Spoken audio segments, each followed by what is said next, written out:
Today we are in the third session of our discussion of pitfalls in sadhana, and I hope this is the last. It goes on prolonging itself. We observed that the first pitfall is mistaking the means for the ends. What is a process, what is a way, tends to be confused with the objective. And under this heading, we saw how without the right attitude, work becomes labor, reading becomes learning, and rituals become an obsession. We said that everywhere we must keep a sense of proportion,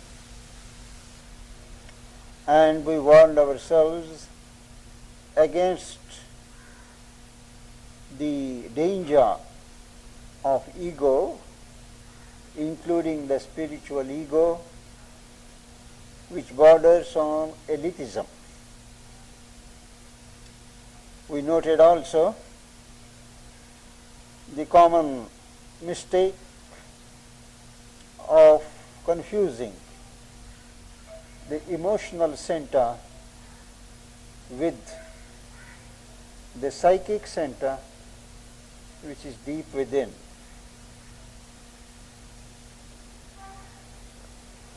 Next, we come to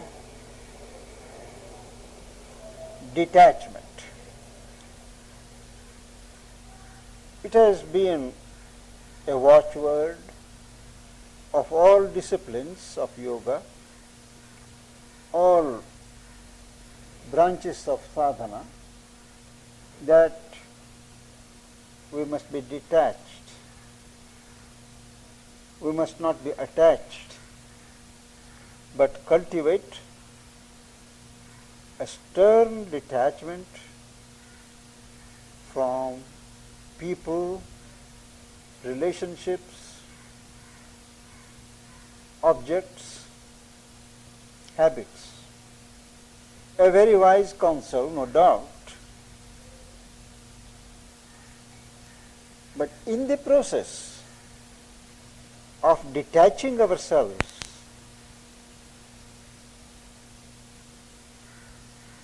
we often commit the mistake.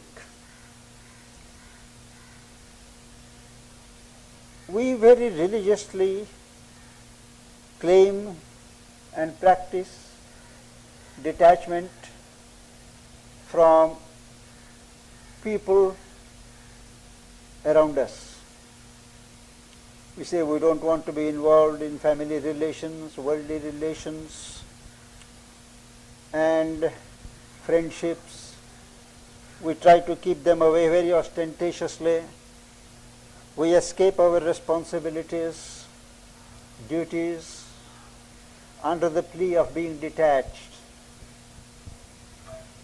But that's not the end of the story. Many, while detaching ourselves from others, develop attachment to ourselves. We get an exaggerated sense of importance of ourselves. My views, my habits, my preferences, my assessments, my needs. We attach too much importance because the normal avenues of occupation in serving others, in pouring our energies for others, they are closed by us, and those energies are diverted to ourselves. So this attachment to ourselves, that becomes very inordinate. Sadhaks, when they come, they have hardly a bundle of clothes or a bag, just a shirt, what they have.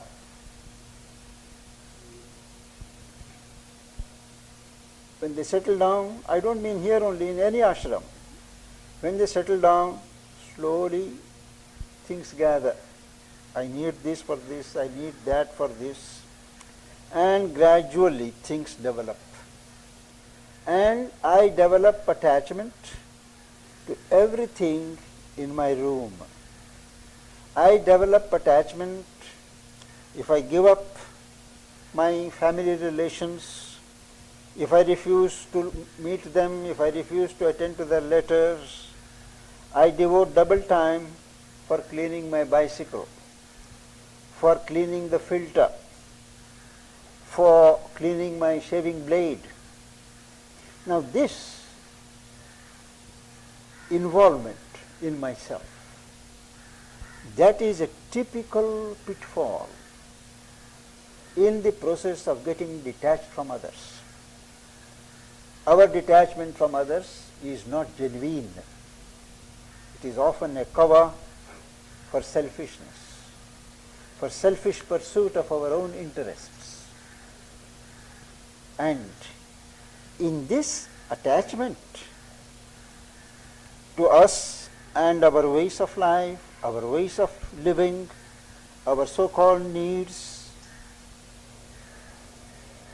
we develop obsessions. Obsessions. When I do not have to attend to more serious things, because here mother is taking care of everything of mine, well, I develop the habit of cleanliness, neatness. I wash my hands 10 times,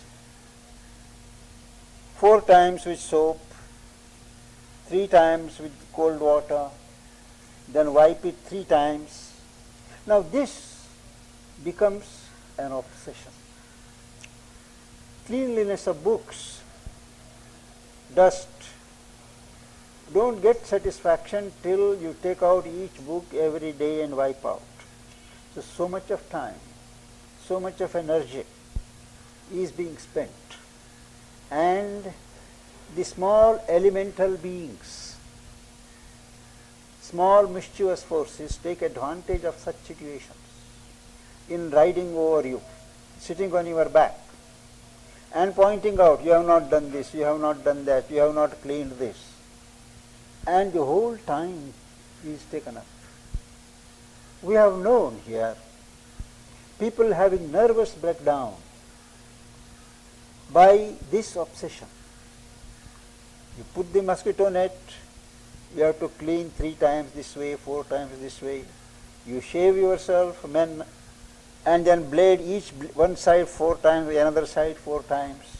Then you forget in the middle whether I have done 3 times or 2 times. Once again you start. Now that is, you become a prisoner of an alien agency. So this obsession of cleanliness is an exaggerated preoccupation which totally removes you from the path of sadhana. I have known a person who, when he discovered that he is becoming a victim to this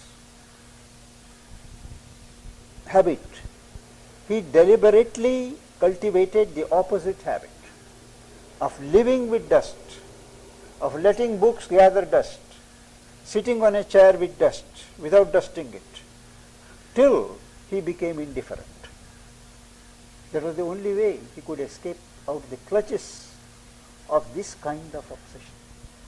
Similarly, people who diet, they give so much importance, an obsessive importance, that instead of mother consciousness or divine consciousness, they are full of calorie consciousness. how many calories, how many things I do. They note the books, they note. And their whole mind always dwells on that. So these are illustrative of the little obsessions, petty obsessions that develop into huge dangers, swallowing up all your time. So next time anything of this type happens, please remember that this is a kind of possession by the lower forces who try to grasp you and detain you from proceeding further in your sadhana. Nothing should become an obsession. Everything, there must be a balance, there must be a sense of proportion. Nobody asks us to live in a dirty way, with soiled clothes. No, decently. A decent cleanliness, a decent neatness, but not an obsessive neatness, an obsessive cleanliness. That becomes a disease. Rituals, habits, they should never be allowed to take a possession over us. They are meant for our living, our life, and not we are not meant for those. This is to be kept in mind, that we should never become prisoners of habits, of conventions, of obsessions. And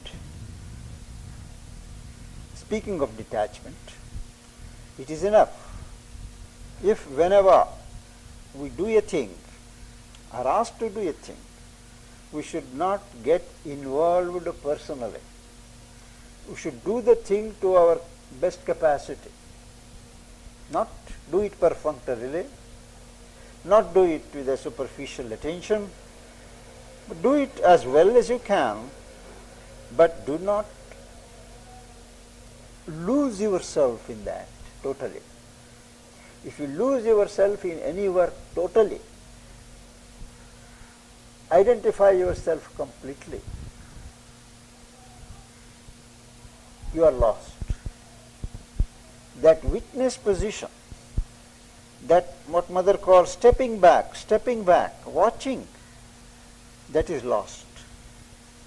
So some portion of our being must be always aloof, a little aloof enough to observe, am I doing the right thing? Have I spoken the right words? Am I reacting in the right way? That much, if I am totally involved, I can't do that. So that facility of what she calls stepping back, now and then, that must be practiced. Something must be always above nature, above the mind and vital, because when we are so above, we are nearer the soul, we are nearer the self. So this tact of doing things well, perfectly, but at the same time keeping something above that, observing that, that is a must. And third is a very, very common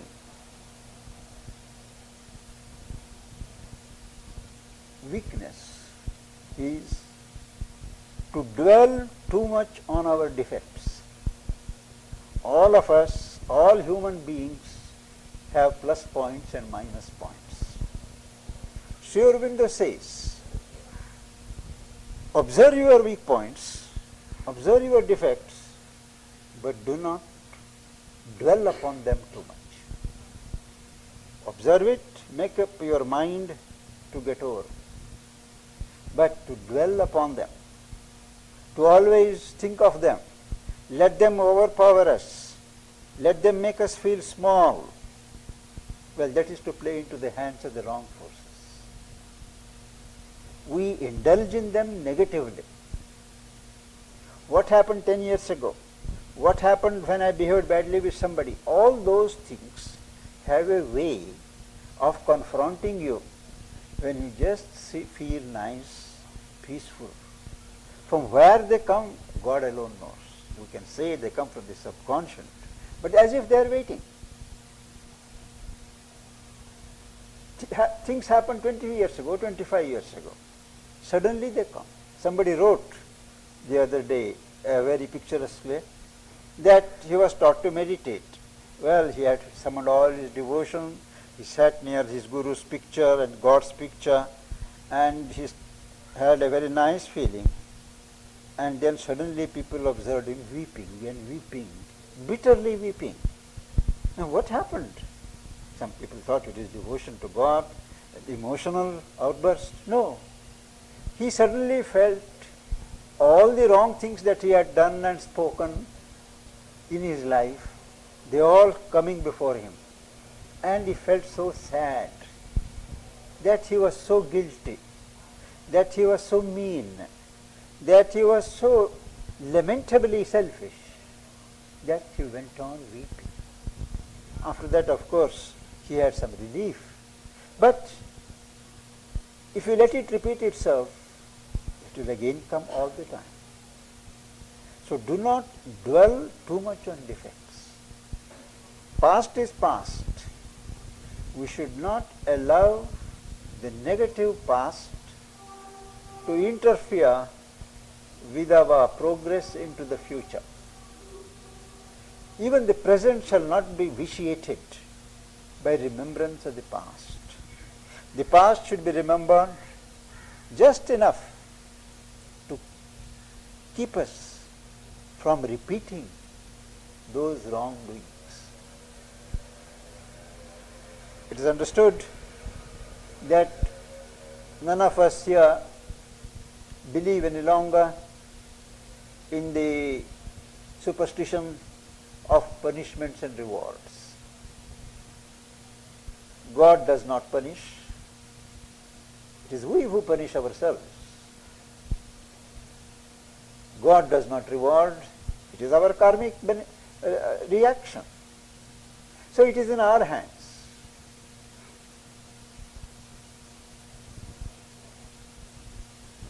To try to atone for the past wrongs, whether it is a moral wrong or a spiritual wrong or a social wrong, whatever it is, by again and again recalling it and feeling sorry for it is not the way.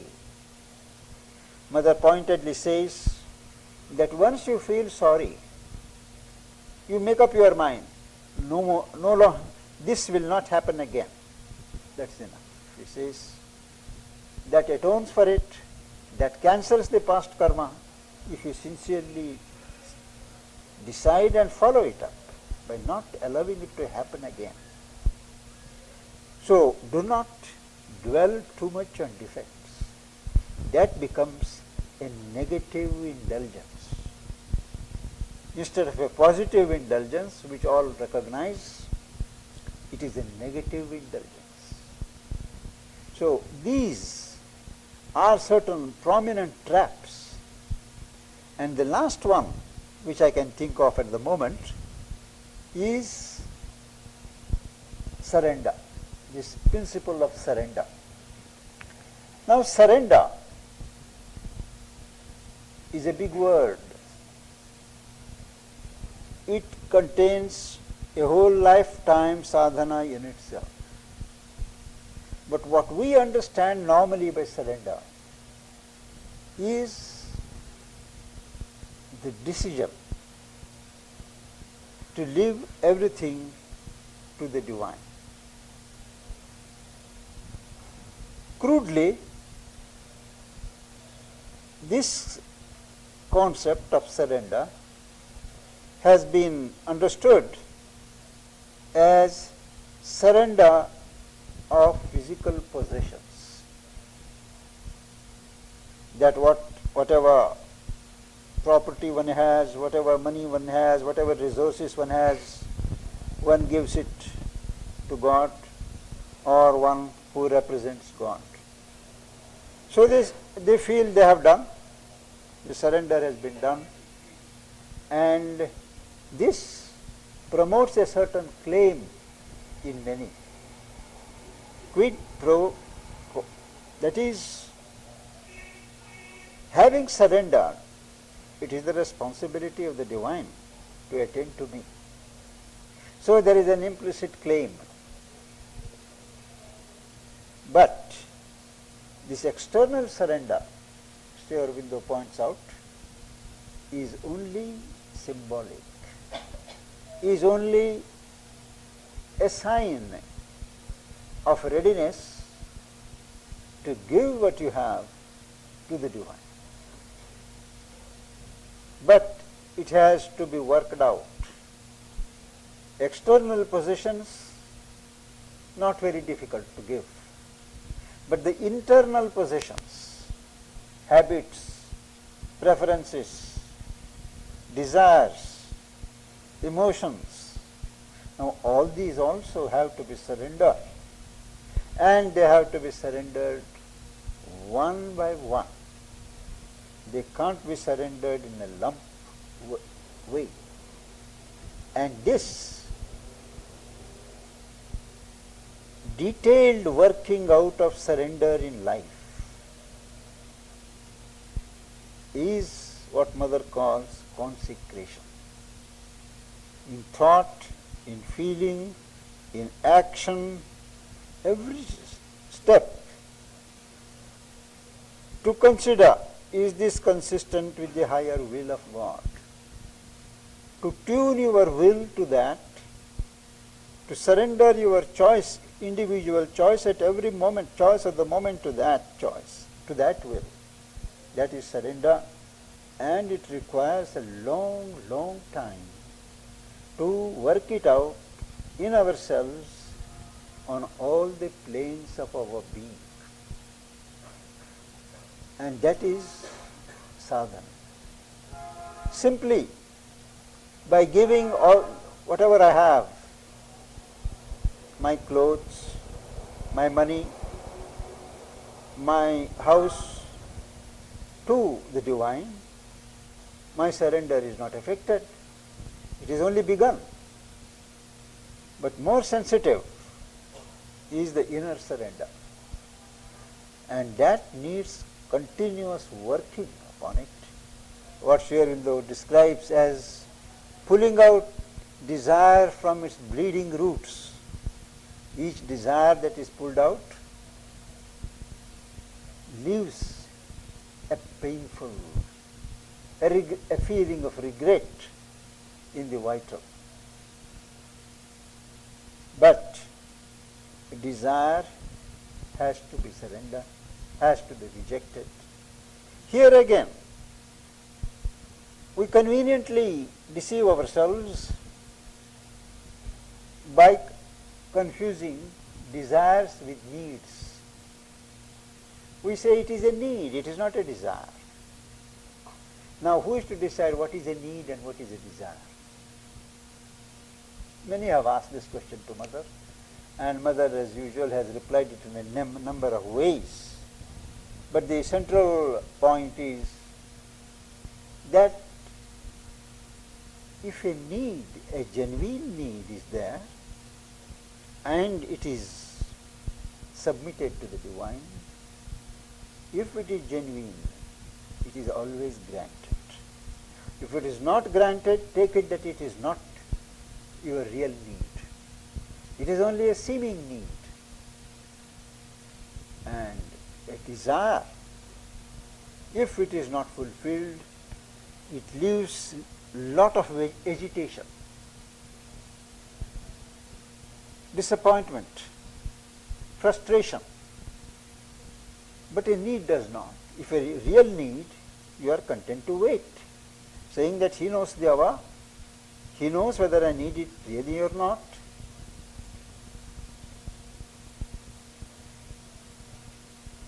Somebody once gave a chit to Mother on the playground,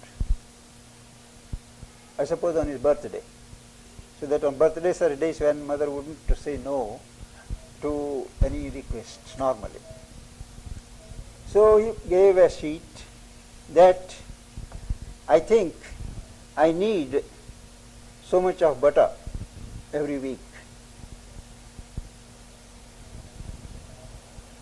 Mother said, all right.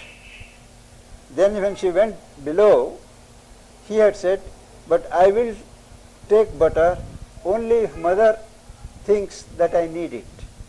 Mother said, I do not think so. So the story stopped there.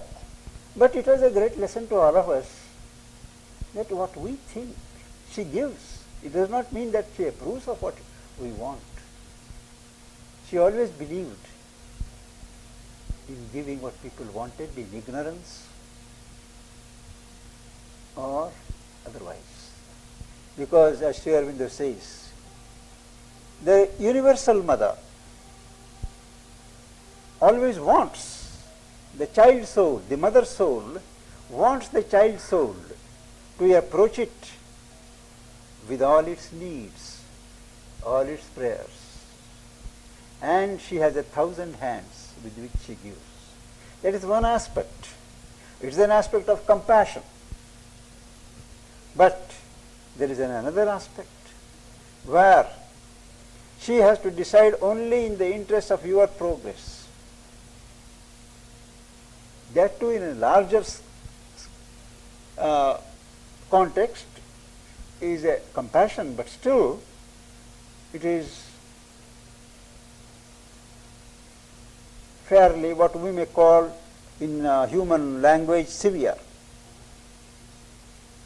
But we should have that trust, and trust Sri Aurobindo defines as a loving confidence that the divine will do what is really necessary. So this confidence and trust is a must. No doubt the Gita says that even a prayer with desire is permitted, legitimate, but legitimate to start with. Not always, all the way. Because the Gita says that even when the desire is fulfilled, that's not the end of things. The faith grows. And as the faith grows, as reliance on God grows, the personal desires weaken. So desires are not tabooed in the preliminary rounds. But we must, if we ask for a desire to be fulfilled, it must be a conscious movement. Yes, it is a desire. I am weak, my nature is weak, and I need it. A frank submission is always better than a self-deception.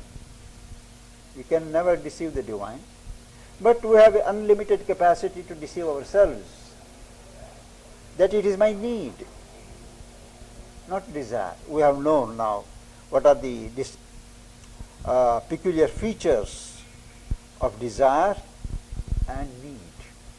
So these are some of the pitfalls that are fairly common among most of the sadhanas, and we can never be too much warned against them. If our last 3 sessions have awakened some sense of vigilance against these possibilities, I would think our labors have been sufficiently rewarded. Thank you.